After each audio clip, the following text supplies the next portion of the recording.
پھر ایک پروپیگنڈا کیا گیا جی بندہ نماز پڑھ رہا تھا, اس کو نیچے دھکا دے کے مار دیا. منڈی بہاؤدین کا رہائشی ہے, بالکل صحیح سلامت ہے, اس کی ویڈیو آ گئی ہے, اس کے بازو پہ چوٹ آئی ہے, پٹیاں لگی ہوئی ہیں, اور وہ ٹک ٹاک بنا رہا تھا, نماز نہیں پڑھا تھا, اس نے اپنے دوست سے چیلنج کیا تھا. اب جو 35 افغان شہری ہم نے گرفتار کیے ہیں, ان کا کیا انجام ہونا ہے؟ جو 45 آپ کے ہم نے جدید اسلحہ آپ سے برآمد کیا ہے, اس کا کیا انجام ہونا ہے؟ اس دفعہ یہ تمام لوگوں کو سزائیں ہوں گی, افیکٹو پروسیکیوشن ہوگی. اور یہ جو فیک نیوز کا ایک سلسلہ چلایا گیا, اور یہ ڈیتھس کے حوالے سے میں انٹرنیشنل جرنلسٹ سے بھی خطاب کیا, ان کو بتایا کہ یہ بالکل جھوٹے کلیمز ہیں. کہاں ہے ایویڈنس؟ یہ جہاں کوئی جنازہ سڑک پہ جاتے دیکھتے ہیں اس پہ پارٹی کا جھنڈا ڈال دیتے ہیں. ابھی تک کوئی سی سی ٹی وی فوٹیج, کوئی کیمرہ فوٹیج, کوئی فون فوٹیج, کوئی تفصیلات, کوئی ایویڈنس ڈیڈ باڈیز کے حوالے سے نہیں ہے. آپ نے ہوائی فائرنگ کی, میں موقع پہ موجود تھا, ہوائی فائرنگ ہوئی ہے, اور ہماری فورسز کے پاس, میں آپ کو بڑا کلیئر بتا دوں, کسی بھی پروٹیسٹ میں لائیو ایمونیشن کے آرڈر ہی نہیں ہوتے ہیں. لائیو ایمونیشن کسی بھی پروٹیسٹ میں فورسز کو نہیں دیا جاتا.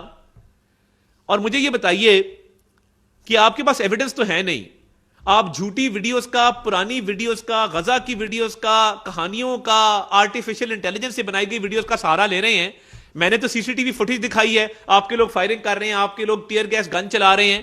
میں نے تو فوٹیج دکھائی ہے کہ پورا ایریا جب کلیئر ہوا ہے, کوئی خون نہیں ہے, کوئی باڈیز نہیں ہے وہاں پہ, پورے ایریا میں مجھے ایک خون کا قطرہ نظر نہیں آیا ہے. اور میں بات کر رہا ہوں ڈی چوک کے کنٹینر سے لے کے 7th ایونیو سے بھی آگے تک کی. جب آپ بھاگ رہے تھے, پوری قوم نے وہ آپ کی بھاگتے ہوئے فوٹیج دیکھی ہے, اس میں کیوں نہیں ڈیڈ باڈیز یا فائرنگ دکھائی گئی؟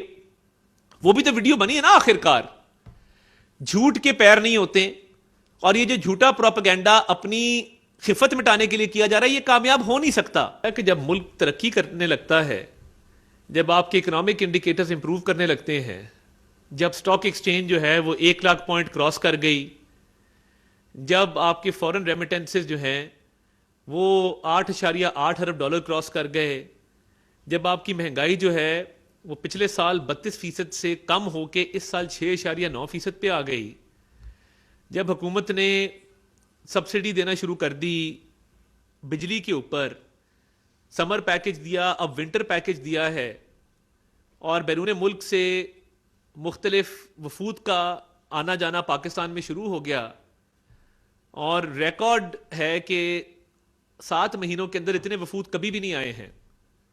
سعودی عرب ہو, متحدہ عرب امارات ہو, اور سعودی عرب کے 3-4 دفعہ وفود آ چکے ہیں, ملیشین پرائم منسٹر آ چکے ہیں.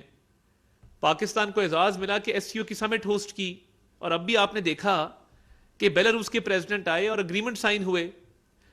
تو یہ جب بھی پاکستان ترقی کرنے لگتا ہے, اور کل ایک خوشخبری آئی پی آئی اے کے حوالے سے کہ یورپین روٹس کھل گئے ہیں, اور آپ دیکھیں گے کہ یورپین روٹس کھلنے سے پاکستانی ڈائسپورا جو باہر بیٹھا ہے ڈائریکٹ فلائٹوں سے بڑا فرق پڑے گا, پی آئی اے کا ریونیو بڑھے گا, پی آئی اے کی پرائیویٹائزیشن میں مزید بہتری آئے گی, باقی روٹس کھلیں گے انشاءاللہ تعالی, جس کی اب قوی امید ہے.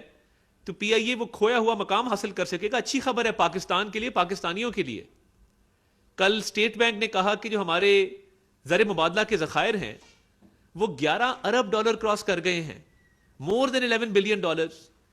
اور یہ خوشائند ہے. وزیر اعظم شہباز شریف کی قیادت میں دن رات محنت ہو رہی ہے, اور ایک ہی مشن ہے کہ پاکستان کے عوام کی ترقی کیسے ہو سکتی ہے. اور دیکھیے, ہمیں جب یہ ملک ملا تو ڈیفالٹ کے دہانے پہ تھا, ہم نے الزامات نہیں لگائے, ہم نے رونا دھونا نہیں کیا, ہم نے اس ملک کی فلاح و بہبود کے لیے, بہتری کے لیے دن رات کام کیا. اور شہباز شریف صاحب کا یہ مشن تھا کہ میں نے اس ملک کی اکانومی کو ٹھیک کرنا ہے.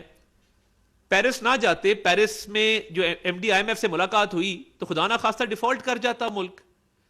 اور یہ اس کے الفاظ ہیں M D I M F کے, نے کہا پرائم منسٹر شہباز شریف آپ نہ ہوتے تو شاید یہ فائنینشیل حالات اور اکانومی کے حالات ٹھیک نہ ہوتے. دنیا گواہی دیتی ہے, اور ایک طرف انتشار ہے, تشدد کی سیاست ہے, اور بڑا افسوس ہوتا ہے کہ اب ڈیڈ باڈیز کی سیاست کی جا رہی ہے.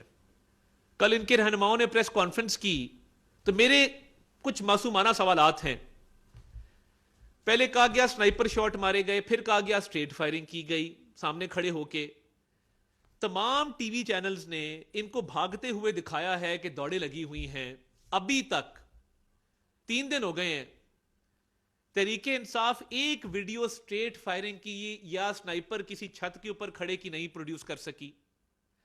کیا وجہ ہے کہ سٹریٹ فائرنگ کا کوئی ثبوت نہیں ہے؟ پمس ہسپتال، پولی کلینک ہسپتال کہتا ہے کہ جی ہمیں کوئی ڈیڈ باڈی ریسیو نہیں ہوئی، اور آپ پرانی تصویریں اور آرٹیفیشل انٹیلیجنس سے جنریٹڈ امیجز چلا رہے ہیں. اور افسوس اس بات کا بھی ہے